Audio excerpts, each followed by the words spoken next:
Hi everyone, today I want to share a video tutorial for you around this cute little hamburger box die that is available in the new catalogue for Stampin' Up. Now, like most demonstrators, I've just received my pre-order pack which had this die in it and had to immediately make up one of these little cute boxes, and they are so adorable. Smaller than what I thought, but actually really good for gift giving, as in that you don't have to put too many chockies in it, but just enough.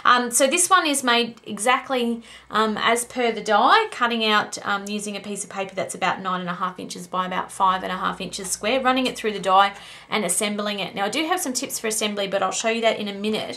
But because the purpose of this video today is actually to show you, ta-da, that you can make a bigger box. So this is the original size, and you can see this little box here is about twice the size. So I really wanted to show you, I guess, how I made the larger box. It's really not rocket science, guys, but for me, when I get dies, I need to know that I can do more than just one thing with them, and this is the first of many things hopefully I can figure out to do. And the great thing about this size of the box is that you get a few tags on the end of the die that are quite large. So you can't probably see, the lighting's terrible, but you get two large tags on the end of this big die here, and I just felt that they were probably too big for the little box, but they're actually really a perfect size for these larger boxes. So let me show you how to do that.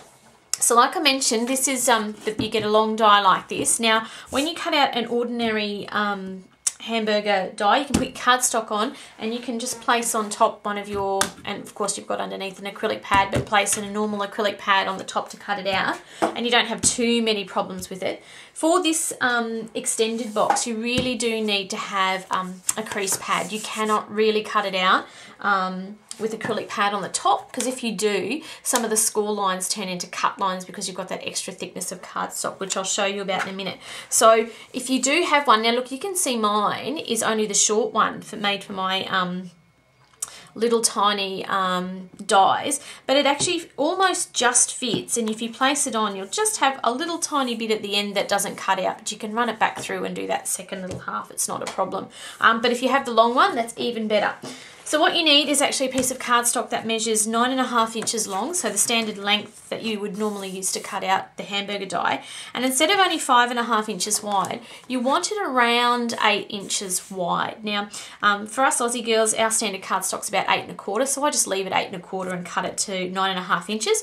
And then you're just going to score down the middle, which I've already gone ahead and done on this piece of cardstock, because you just want to give it a fold, and this is across the 8-inch wide side here, guys. So you want to leave your length. You're just going to fold it along this the shorter of the side, so you've got a nice seam down the middle there. Now what you're going to do is, I'll bring in just a little bit closer so you can see what I'm doing here.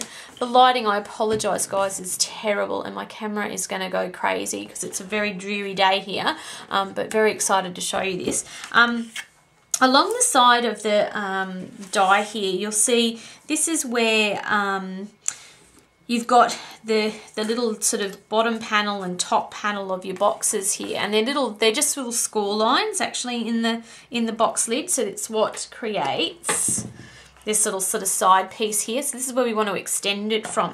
So if you use those as a guide, now they don't line up square because the bottom of the box is actually smaller than the top of the box. But what you want to do when you put your cardstock on, you want to put the folded edge just inside those seam lines. You want to make sure that it all still maintains its being square and true and correct. So you're going to have just a little gap between that sort of score line and your fold of your paper, and it's going to be a little bit wider on the top portion here. So it's going to have the crease line, and your fold line is going to be out just a wee little bit. But it doesn't really matter how far you push it across. All you've got to do is make sure that your fold is not touching those crease guides there, because you will cut through, and then you'll have two boxes, or two half boxes rather than one big box.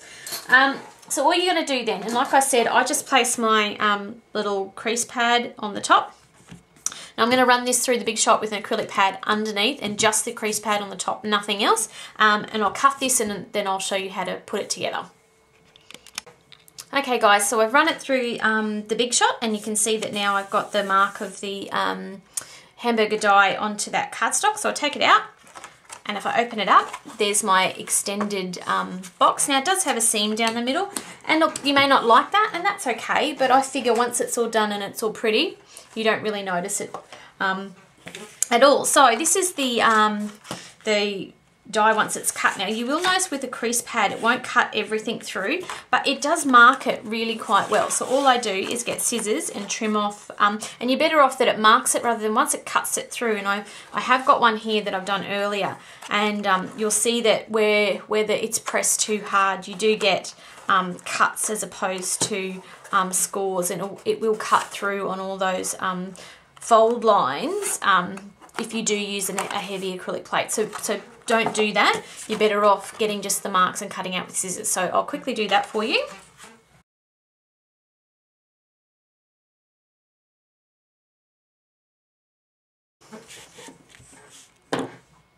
Okay, so that's it cut out, guys, and as you can see, it's really easy to do. It doesn't take too much effort actually at all to cut that out. Now, when you get this die, there's these lots of little fold marks in the corner of the die that you're supposed to fold to make the boxes sort of fold backwards and forwards and get the corners in. I don't have time for messing around with any of that sort of rubbish. It just drives me spare. So I'm not even going to. I haven't even attempted to put the box together and using that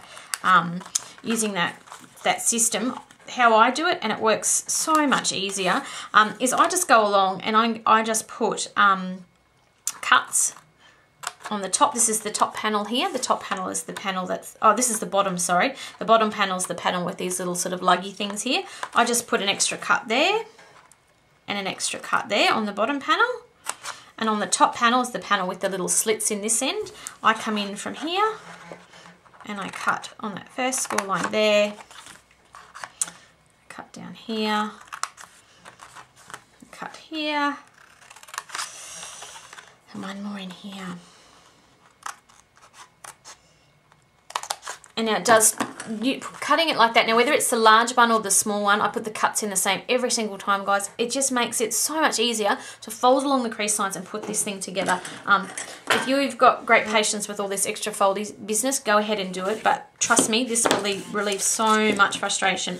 So I'm going to go ahead and just fold along all these score lines. Now you can see that center seam that you do get in it from doing this sort of version of the box. Again, some people might just find that way too ugly and they can't deal with it, which is cool. But I'm all about getting that extra little bit of use out of my die, so I'm happy to cover it with DSP, ribbon, whatever I need to do, and get a larger little gift box. So you're just going to fold along. All you do is folding all the score lines this way and then the two edges like this. Now then you're going to just grab your little tabs and you'll have an extra little score line in those tabs. You're just going to ignore them. Like I said, if you want to fold it according to the instructions, you're a better box maker than I am, because I could not think of anything worse. All right. And then all you're going to do, well, that is a really nasty little double cut there. Let me get rid of that because we don't like that. Yuck. Okay, so all I'm going to do for the purposes of this video, I would normally go ahead and use double-sided tape on all of these tabs to stick it together, guys, but I'm not going to do that because we don't really want to sit here and watch me struggle with double-sided tape. So I'm just going to use a little bit of snail. Okay, so snail on all of the edges, guys, and I'm just going to start with the bottom. I'm just going to bring those corners together like that. Now, double-sided tape is really, really important. I've started to use the fast fuse, guys. It's not too bad, but I need a little bit of practice before I do that on camera. So I put the bottom together first, so all your four corners together, voila. And then I put the top four corners together, tucking those in, down.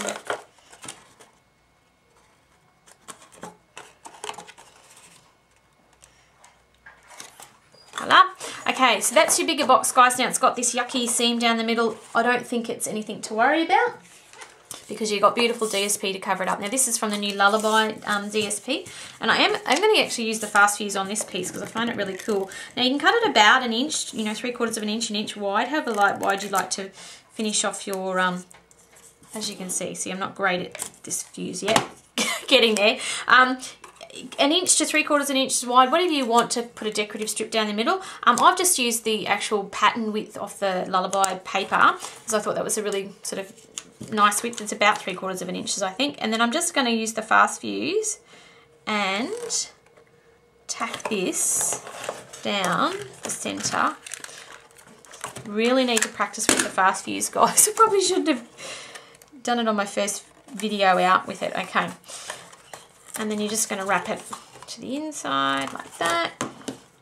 Trim off the excess like that. Now I better stick that somewhere it's not going to stick to anything. Fast fuse is quite cool because it does stick quite rapidly. See, now look at that, guys. Can't tell me that the mungie line down the middle looks awful, because it doesn't. So then what you're going to do is you're going to just poke your little tabs through those holes in the lid. Now you might have to use scissors on one of them, guys, because you're using the crease mat and you've got double layer, it doesn't quite cut that second. Well, it does cut it, but you've got to sort of just use a little bit of playful encouragement to get it all the way through. Okay, so that one's, oh yeah, no, they're fine. So they've gone through. So that secures your lid down and in place.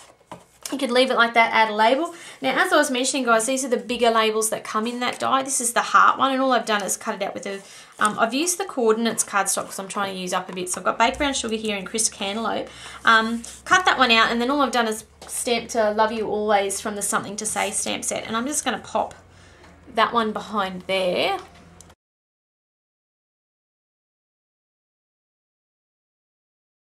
So just going to pop that behind the heart. Doesn't that look lovely? I think it's pretty neat anyway. Now I think I've got a bit of white cardstock groovy there, like that. So then all I'm going to do is I'm going to grab some white ribbon, fill it with treats and goodies. I'm just going to grab some white ribbon, guys, and tie a bow around this.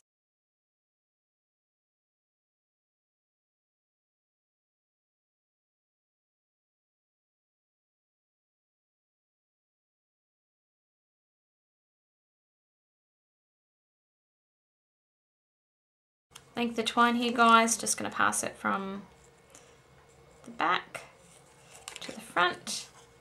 And then just going to loop it in onto the ribbon. Alright, guys, after a bit of judging, I think I'm kind of half happy with that, but I probably will play with it just a wee bit more to get it exactly how I want it. But basically just wanted to show you that this is the big version of the standard little hamburger box that you can make. I hope you enjoy playing with it, guys, as much as I do, and the possibilities really are just beginning with this guy. Hopefully I can come up with a few more little ideas, but how's that for a starter? Hope you enjoy. Bye.